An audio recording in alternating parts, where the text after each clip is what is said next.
بسم الله الرحمن الرحيم. السلام عليكم ورحمة الله وبركاته. أهلا وسهلا بحضراتكم في قناة مملكة النادي الأهلي. فيديو جديد على القناة. أخبار الأهلي اليوم الجمعة 12/4/2019. بكرة إن شاء الله الأهلي صن داونز، مباراة تحديد مصير الأهلي، هل يصعد لدور الأربعة. طبعا مش عاوزين نعشر نفسنا ونقول إن الأهلي هيصعد. هو النادي الأهلي في أكثر من بيان أعلن إن هو في تركيز عالي جدا جدا وعمل معسكر، فالتوفيق ده حاجه بتاعت ربنا. بكره ان شاء الله. طبعا النادي الاهلي صدر الدوري بشكل رسمي بعد هزيمه نادي الزمالك امبارح، بقى فرق نقطه بين الفريقين، ولسه بقول الدوري في الملعب بين الفريقين برضه. بس في البدايه لو حضراتكم مهتمين باخبار النادي الاهلي، يا ريت تعملوا اشتراك في القناه من اسفل الفيديو، وتعلموا على زر الجرس علشان يوصلكم كل يوم ملخصات واخبار عن النادي الاهلي. ادعمونا بالضغط على زر لايك علشان نشر الفيديو على اليوتيوب. ارجع لكم ان شاء الله واشوفكم بعد نهايه الملخص والتقرير القادم. 21 لاعبا في قائمة الأهلي لموقعة رد الاعتبار أمام صن داونز. أعلن مارتن لاسارتي المدير الفني للنادي الأهلي قائمة اللاعبين التي دخلت معسكرا مغلقا أمس الخميس استعدادا لمواجهة صن داونز الجنوب أفريقي في إياب دور الثمانية، ومن المقرر أن تقام المباراة غدا السبت على ملعب برج العرب. لاسارتي يختار 21 لاعب في قائمة الأهلي لمواجهة صن داونز، وضمت القائمة كل من محمد الشناوي وعلي لطفي، مصطفى شوبير، حسام عاشور، أحمد فتحي، أيمن أشرف، رامي ربيعة، ياسر إبراهيم، محمد هاني، محمود وحيد، حمدي فتحي، عمرو السولية، علي معلول، ناصر ماهر، مروان محسن، رمضان صبحي، حسين الشحات، وليد أزارو، صلاح محسن، محمد شريف، وجونور أجايي. سر جلسة لاسارتي مع نجم الأهلي الجديد. عقد مارتن لاسارتي المدير الفني للفريق الأول لكرة القدم بالنادي الأهلي جلسة خاصة مع محمود وحيد الظهير الأيسر للفريق بعد نجاح الفريق في الفوز على مصر المقاصة في منافسة الجولة 28 من بطولة الدوري الممتاز، ليتصدر البطولة بعد سقوط الزمالك في فخ الهزيمة أمام المصري. وشارك محمود وحيد الظهير الأيسر للنادي الأهلي أساسيا في مباراة مصر المقاصة على حساب علي معلول الذي غاب بسبب الإيقاف. وطلب لاسارتي من اللاعب بضرورة الاستمرار في المستوى الجيد الذي ظهر به في لقاء المقصة، استغلال الفرصة التي ستتاح له في الفترة القادمة، خاصة في المباريات المحلية في ظل إرهاق علي معلول. وكان لاسارتي قد قام باستبعاد اللاعب من قائمة مباراة صن داونز الجنوب أفريقي الأخيرة لاعتبارات فنية. لاسارتي دفع بمحمود وحيد في مباراة المقصة في ظل غياب معلول ولمنح اللاعب فرصة على أن يعود علي معلول التشكيل الفريق الأساسي في مباراة صن داونز الجنوب أفريقي المقرر لها السبت القادم في إياب ربع نهائي دوري أبطال أفريقيا. وتتوالى صدمات مفاجئة صادمة بعد تشخيص إصابة كريم نيدفيد. تأكد غياب كريم نيدفيد لاعب وسط النادي الأهلي عن مباراة فريقه القادمة أمام صن داونز بدوري أبطال أفريقيا بسبب الإصابة، وتواجد كريم نيدفيد بعكازين في مقر النادي بالجزيرة بعد تعرضه لكدمة قوية أمس خلال مباراة الأهلي ومصر المقاصة بالدوري الممتاز. كريم نيدفيد يعاني من تمزق في غضروف الركبة، وكشفت الأشعة التي أجراها كريم نيدفيد لاعب وسط النادي الأهلي عن إصابته بتمزق في غضروف الركبة تعرض له أثناء مباراة مصر المقاصة. وسيتم عرض اللاعب على الدكتور أحمد عبد العزيز رئيس الهيئة الطبية بالأهلي لتحديد موقفه من الحاجة لتدخل جراحي من عدمه، وكذلك مدة غيابه عن الملاعب والبرنامج العلاجي. الجدير بالذكر أنه من المعروف أن إصابات غضروف الركبة تأخذ شهرا أو أكثر في العلاج. الغندور يفجر مفاجأة، عدم طرد لاعب المصري كان يعني فوز الزمالك. قال جمال الغندور الحكم المونديالي ورئيس لجنة الحكام السابق إن عدم طرد أحمد شوشة لاعب المصري كان من الممكن أن يهدي الزمالك نقاط اللقاء الثلاثة في المباراة التي جمعت الفريقين أمس. وأثار الحكم محمد عادل الجدل في اللقاء الذي جمع المصري والزمالك بعد إنذاره للاعب الفريق البورسعيدي أحمد شوشة بالكارت الأصفر الثاني، متناسيا منحه الكارت الأحمر، قبل أن ينبه الحكم الخامس ومساعديه ويقرر طرده بعد حالة من التردد لعدة دقائق. عدم طرد اللاعب المصري كان سيجعل المباراة غير قانونية، وحول هذه الحالة كشف الغندور في تصريحات صحفية استكمال المباراة وعدم طرد اللاعب المصري كان سيجعل المباراة غير قانونية وبالتالي لا يعتد بنتيجتها. وتابع في هذه الحالة يتم الرجوع للائحة الاتحاد المصري لكرة القدم، فلكل اتحاد لائحة خاصة به، لكن القرار كان سيكون إعادة المباراة أو احتساب النتيجة لصالح الزمالك. وفاز المصري بهدفين مقابل هدف على الزمالك في اللقاء الذي جمع الفريقين بالجولة 28 من مسابقة الدوري الممتاز. والجمعة يحضر مران النادي الأهلي قبل مواجهة صن داونز. حرص كابتن وائل جمعة كابتن النادي الأهلي السابق والمحلل بقنوات بين سبورتس الرياضية على حضور مران الفريق الذي أقيم على ملعب مختار التتش بالجزيرة استعدادا لمواجهة فريق صن داونز لجنوب أفريقي والمقررة غدا السبت في إياب ربع نهائي دوري أبطال أفريقيا.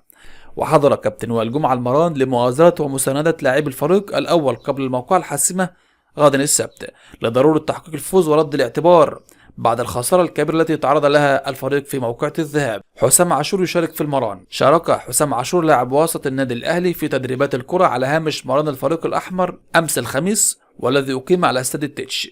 وكان عاشور قد غاب عن مران فريقه خلال الفترة الماضية لإصابته بشد في منشأ العضلة الضامة تعرض لها قبل مباراة الأهلي أمام صن داونز في ذهاب ربع نهائي دوري أبطال أفريقيا. رئيس الزمالك لجروس بعد الخسارة من المصري أنت ظالم. وجه رئيس مجلس إدارة نادي الزمالك اتهامات صريحة للسويسري كريستيان جروس المدير الفني للفريق بعد الخسارة من المصري بهدفين مقابل هدف. وسيطرت حالة من الغضب الشديد على رئيس الزمالك بعد الخسارة في مباراة أمس واستبعاد مدرب الزمالك للعديد من اللاعبين وعلى رأسهم أيمن حفني وأحمد مدبولي ومحمد عنتر وأنه ظالم لأكثر من لاعب.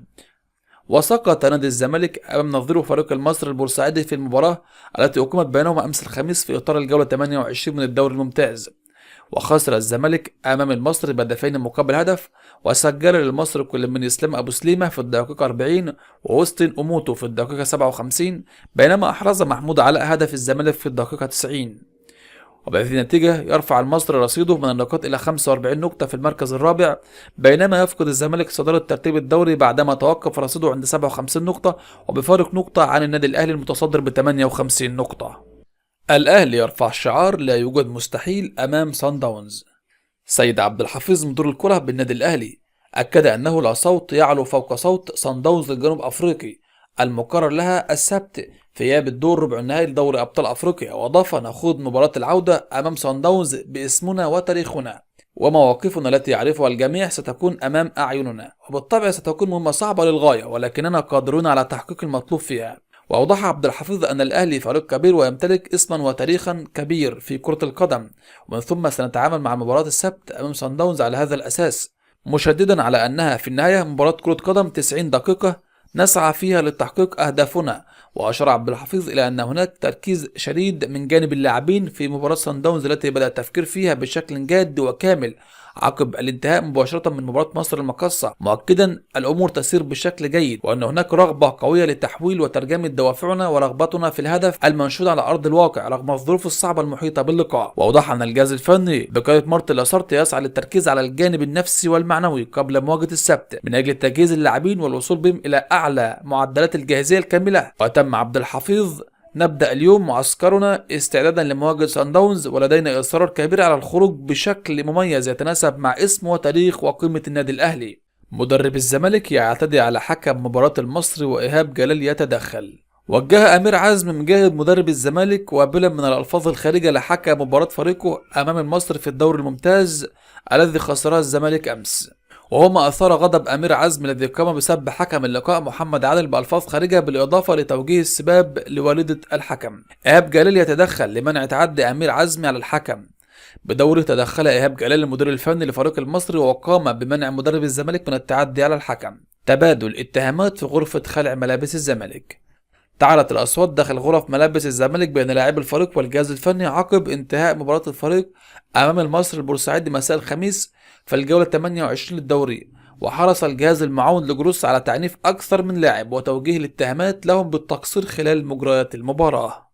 طنطا يعود رسميا من جديد وينضم للمتأهلين للدوري الممتاز. عاد نادي طنطا إلى الدوري الممتاز رسميا بفضل الفوز على سيدي سالم في الجولة قبل الأخيرة من دوري الدرجة الثانية المصري.